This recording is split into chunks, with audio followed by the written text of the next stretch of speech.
सभी को सलाम, आदाब, नमस्कार, सत श्री अकाल, जय हिंद, जय भारत।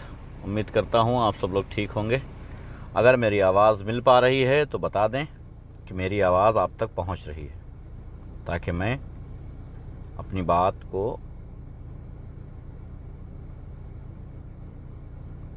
आपके सामने रख सकूं। अगर आप मेरी आवाज़ मिल रही है तो मुझे बता दें ताकि मैं बोल सकूं।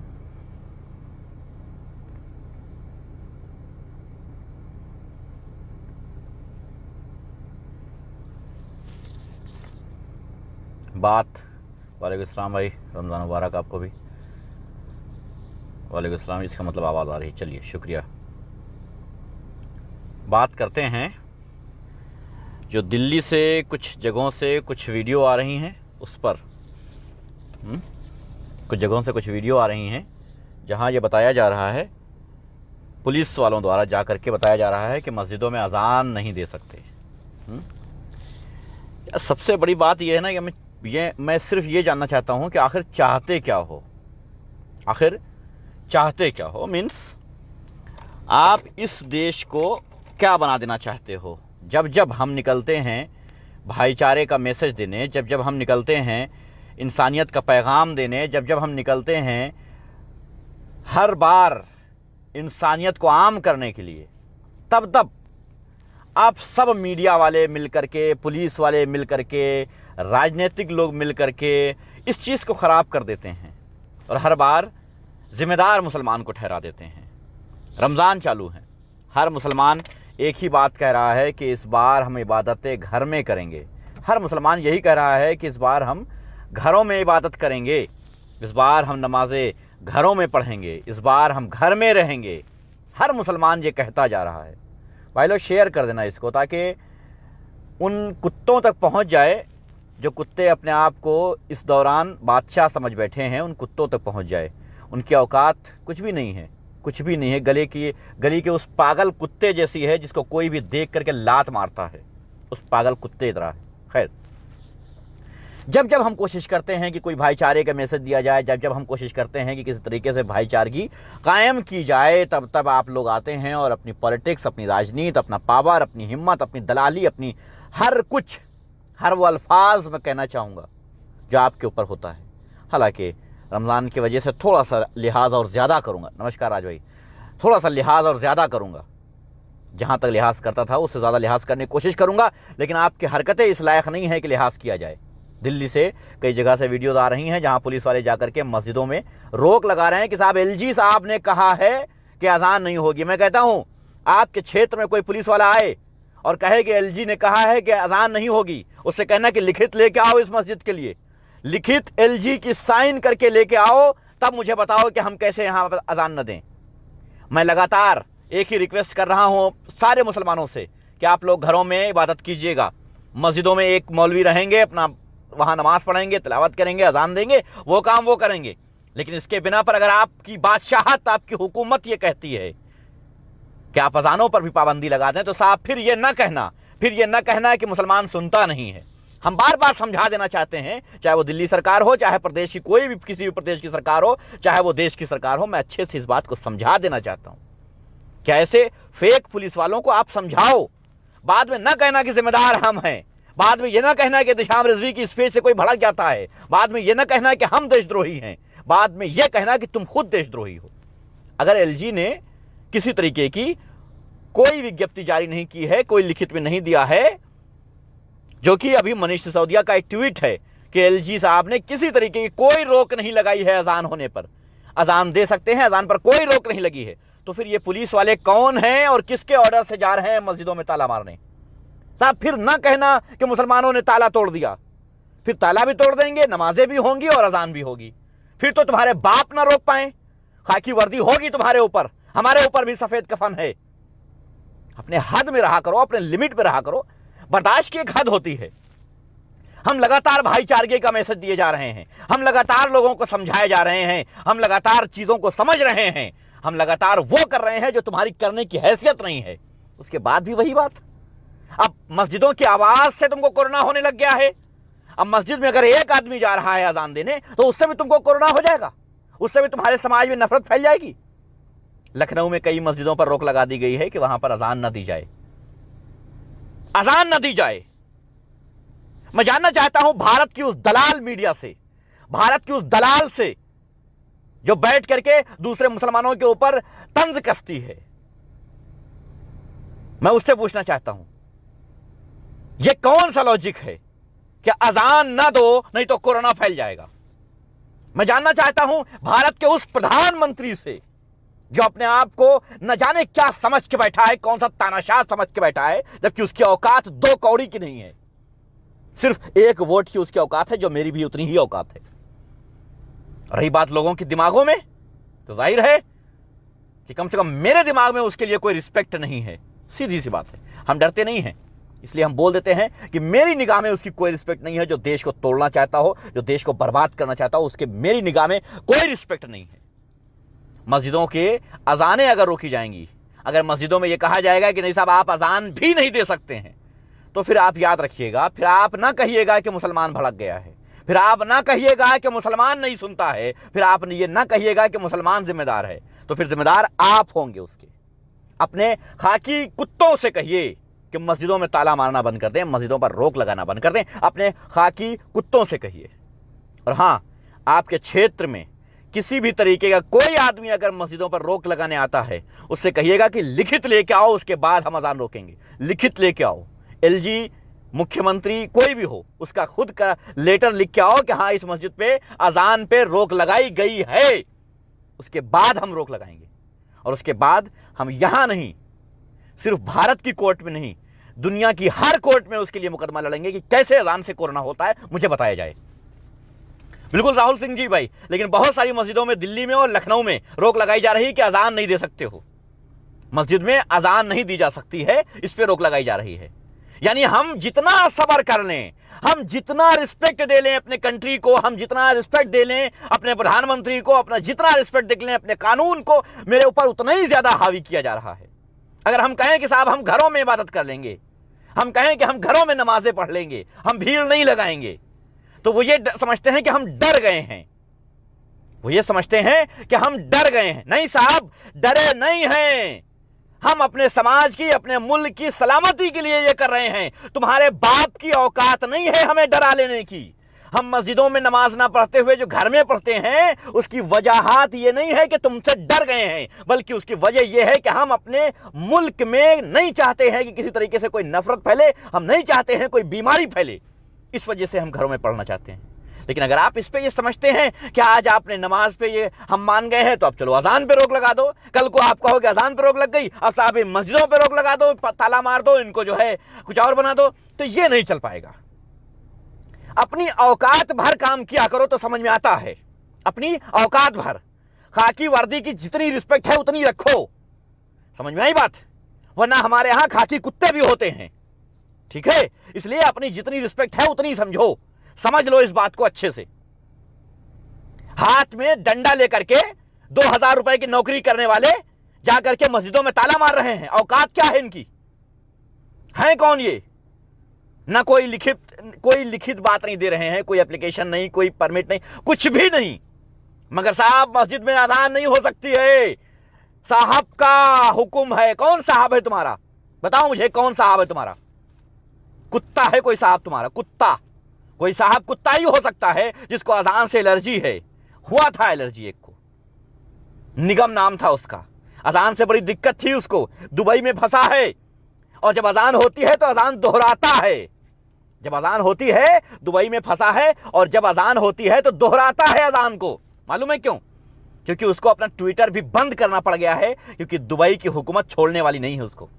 अब वो चमचागिरी कर रहा है, चाटुकारिता कर रहा है, दुबई के टुकड़ों पे पल रहा है, वहां पर वो टुकड़ों पे पल रहा है, टुकड़ों पे दुबई के शेखों की फेंकी हुई हड्डी चूस रहा है वो सोनू निगम, ठीक है। इसलिए बता रहा हूं, समझ जाओ, कहीं ऐसा ना हो कि तुमको भी हमारी चूसी हुई हड्डी फेंकना पड़े और तुम्हें चूसना पड़े उसको। इसलिए औकात में आ जाओ।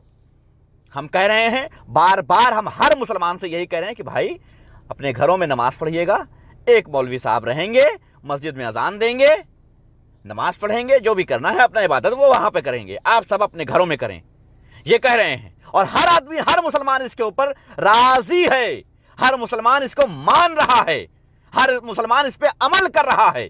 उसके बाद तुम गुंडाई करने शुरू हो गए। कुछ मस्जिदों में लखनऊ में, कुछ मस्जिदों में दिल्ली में, कुछ मस्जिदों में छोटे छोटे गांव में रोक लगा दिया। संतोष साहू तुझे कुछ नहीं कहेंगे, सिर्फ इतना ही कहेंगे कि तेरे जैसे पिल्ले, तेरे जैसे कुत्ते हमारे घर में मेरे नाम का पट्टा बांध करके बैठे हैं, मेरे नाम का पट्टा बांध करके बैठे हैं। जब मैं कहता हूं शेरू भौंक, तब भौंकते हैं। वही है, मेरी लाइफ देख करके तुम भौंकने आए हो। ठीक है, तुमसे नहीं बोलूंगा, छोड़ दिया इतना कह के। तो बता दे रहा हूं अच्छे से, कुत्तों, दलालों, भड़वों, सुन लो, अपनी औकात में रहो। हम डरते तुम्हारे बाप से भी नहीं हैं, हम डरते तुम्हारे बाप से भी नहीं हैं। ये हमारी मोहब्बत है, हमारी मुल्क से हमारी मोहब्बत है कि हम घरों में नमाज पढ़ने के लिए कह रहे हैं। ये हमारे मुल्क से मोहब्बत है, हमारे समाज से मोहब्बत है जो हम ये काम कर रहे हैं। अगर तुम इसे डर समझते हो तो ये गलतफहमी निकाल दो, ये गलतफहमी निकाल दो अपने जहनों से कि हम तुमसे या तुम्हारे बाप से या नाजायज बाप से डरते हैं। ये गलतफहमी निकाल दो अपने जहन से। भूल रहे हो, तुम भूल रहे हो।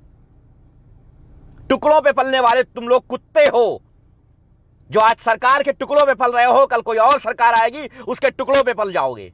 इंसानियत सीख लो, तमीज सीख लो। ये एक भारत में ही हो सकता है, ये भारत में ही हो सकता है कि साहब अजान न देना वरना कोरोना फैल जाएगा, अजान की आवाज से कोरोना फैल जाएगा, ये कह सकते हैं। वाह वाह भाई वाह, क्या लॉजिक बनाया है भारत सरकार ने। भारत सरकार, ये प्राइवेट आर्मी है। क्या है ना कि हमारे भारत में ये सरकार बड़ी शानदार और बड़ी समझदार है। ये डबल गेम खेलती है। एक गेम तो ये खेलती है कि साहब हमने मना नहीं किया, लिखित में दिया नहीं हमने, एक गेम ये है। और दूसरा गेम ये है कि अपने प्राइवेट आर्मी, अपने प्राइवेट कुत्ते भेजते हैं, अपने प्राइवेट कुत्ते भेजते हैं कि जाओ साहब रोको, जाओ साहब रोक दो, बोल दो कि नहीं कर सकते। प्राइवेट आर्मी, प्राइवेट कुत्ते भेजते हैं अपने। आपके क्षेत्र में अगर किसी मस्जिद पे रोक लगाने आते हैं ना, उनसे बोलना कि लिखित में लेके आओ, उसके बाद रोकेंगे। और ये मेरी शराफत है कि हम इतने प्यार से ये कह रहे हैं कि उनसे मांगना कि लिखित में लेके आओ। हम कुछ कह नहीं रहे हैं, समझ लो, हम कुछ कह नहीं रहे हैं कि मस्जिदों की अजान रोकने जो आएगा, है ना, हम कुछ कह नहीं रहे हैं। हम सिर्फ इतना कह रहे हैं कि उससे एक एप्लीकेशन मांग लेना, उससे एक कोई ऐसी चीज मांग लेना कि भाई लिखित में मुझे दिखा दो कि किस अधिकारी ने मना किया है, ताकि हम उस अधिकारी को कोर्ट में घसीट के लेके जाएं और उससे कहें कि बोल अब यहां पर बता तू कि अजान क्यों रोकी थी, अजान रोकने की वजह क्या थी। उसको घसीट के लेके जाएं वहां पर। कौन सा कानून ये कहता है, कौन से साइंस ये कहता है, इसलिए उसको घसीट के लेके वहां कुत्ते की तरह जाएं, गले में पट्टा डाल के उसको घसीटते हुए कोर्ट तक घसीट के लेके जाएं। उसके बाद कहें कि बता तू अब। इसलिए कह रहे हैं सिर्फ उससे मांग लेना बस, और कुछ मत करना। बाकी आप समझदार हो भाई, मेरे हिसाब से ही थोड़ी चलोगे। जितना हम कहेंगे उतना ही थोड़ी करोगे, जितना हम कहेंगे उतना ही नहीं करोगे। जाहिर है, कोई हमारे ऐसा तो है नहीं कि हमारे हर शब्द को आप मानोगे और उतने पे ही अमल करोगे, कुछ आगे नहीं करोगे, कुछ ज्यादा नहीं करोगे। मैं ये नहीं कहता हूं कि करोगे या नहीं करो, वो आप पे डिपेंड है, मैं नहीं जानता। मगर मांग जरूर लेना, उनसे मांग जरूर लेना कि अपना एक लिखित में पेपर मुझे दे दो, जो तुम्हारे अधिकारी ने कहा है वो मांग लो। किसी मस्जिद में अजान मत रोकना, किसी मस्जिद में अजान मत रोकना। हर मस्जिद में अजान होगी। किसी के माई के लाल की औकात नहीं है कि रोक सके। हां, जिन मस्जिदों में माइक का परमिशन है पहले से ऑलरेडी, जो हर मस्जिद में होता है, जिस तरीके से माइक लगा होता है उसका एक परमिशन होता है। जिन मस्जिदों में परमिशन है माइक का, उसमें माइक में भी होगी। जिन मस्जिदों का परमिशन नहीं बनाया था, उन पे अगर माइक हटा सकते हैं तो वो कानूनन हटा सकते हैं। जहां पे कुछ पता चला है कुछ जगहों पर, लेकिन उनका परमिशन नहीं था पहले से। और जहां जहां मस्जिदें हैं उसका परमिशन जरूर बनवा लीजिएगा पहले से। जब ये हट जाए ना तो उसके माइक का परमिशन पहले से बनवा लीजिएगा, ताकि कभी जब कोई कहे कि माइक क्यों लगा है तो परमिशन दिखा सकें उसका। तो ये परमिशन बनवा लीजिएगा आप लोग, जो भी मस्जिद के जिम्मेदार हैं वो परमिशन, कानूनी पेपर आप मजबूत रखिए। इनकी औकात नहीं है कि रोक लें, आप कानूनी पेपर मजबूत रखिए बस। इन कुत्तों की क्या हैसियत, टुकड़ों पे पलने वाले, टुकड़ों पे पलने वाले। शेखों की हड्डी, फेंकी हुई हड्डी को चूसने वाले। क्या है इनकी? गोल्डी लकी, दोबारा ये बात मत बोलना, तुमको एक बार मैं ब्लॉक कर दे रहा हूं फौरन। दोबारा ये बात मत बोलना वरना बहुत बुरा होगा, ठीक? अब पहली बार बोल दिया, मुझे पता है कोई भक्त होगे तुम, किसी भक्त की औलाद होगे, ठीक है? भड़का रहा हूं क्योंकि तेरी, बस क्या कहूं, समझ आई बात? मनमोहन हरदोई, अब क्या कहूं, क्यों भड़का रहा हूं? बेटा रमजान ना शुरू होते तो आज मैं दूसरे मूड में था, आज मैं दूसरे ही मूड में था। आज मैं तुमको वो भी बताता जो तुमने सोचा नहीं होगा। तो बता देता हूं, किसी मस्जिद में किसी भी तरीके की कोई अजान मत रोकना। किसी माइक के लाल में औकात नहीं है कि अजान रोक दे, दिखाए लिखित में, दिखाए लिखित में कि हां किस अधिकारी ने कहा है, ताकि उस अधिकारी को कुत्ते का पट्टा बांध के कोर्ट तक घसीट के लेके जाए, बताएं कि कैसे तूने कहा है, संविधान के खिलाफ है तू। एक आदमी मस्जिद में जा रहा है, उसमें क्या प्रॉब्लम है? राजन कुमार झा, तुझे मैं अभी फिलहाल ब्लॉक कर देता हूं कि तेरी मां जो है ना वो थोड़ी गलतियां कर गई थी, तब तू पैदा हुआ है, इसलिए तुझे ब्लॉक कर देता हूं, ठीक? तुझे ब्लॉक कर दिया है क्योंकि तेरी मां गलती कर गई थी। खैर, समझ लीजिए इतनी बात अच्छे से। कोई भी आए, मैंने जैसा कि देखा है, सुबह से कई वीडियो मेरे पास आ चुकी हैं, दिल्ली में कुछ खाकी कुत्ते टहल रहे हैं गलियों में और मस्जिदों में जो है रोक लगा रहे हैं। तो उन खाकी कुत्तों से कहिएगा कि लिखित में लेके आओ कुत्ते, सीधे बोलना, कुत्तों लिखित में लेके आओ। यार 2 मिनट के लिए कभी सोचता हूं ना कि इस खाकी वर्दी की रिस्पेक्ट कर जाऊं ना, ये सब मिट्टी में मिला देते हैं 2 मिनट में, सब मिट्टी में मिला देते हैं। अभी बिहार के डीजीपी गुप्तेश्वर हैं शायद, उनका क्या नाम है, बहुत अच्छा वर्क कर रहे हैं। पिछले 2 दिनों से मैंने उनकी वीडियोस जो सुनी है, यकीन जानो कि रिस्पेक्ट भर भर के निकल रही थी उनके लिए, खाकी वर्दी के लिए। उनके लिए तो है रिस्पेक्ट, अभी भी है और रहेगी, लेकिन खाकी वर्दी के लिए रिस्पेक्ट आ रही थी कि हाँ यार कुछ अभी समझदार लोग हैं, कुछ तमीजदार लोग हैं। लेकिन ये कुत्ते फिर से वही काम कर रहे हैं, पता नहीं किसके टुकड़ों पे पल रहे हैं ये। अरे अगर तुम्हें टुकड़ों की जरूरत है बताओ ना हमसे, हम देंगे तुम्हें अपना टुकड़ा, हम देंगे अपने टुकड़े, हम टुकड़े फेंक के नहीं देंगे, तुम्हारे घर तक पहुंचाएंगे।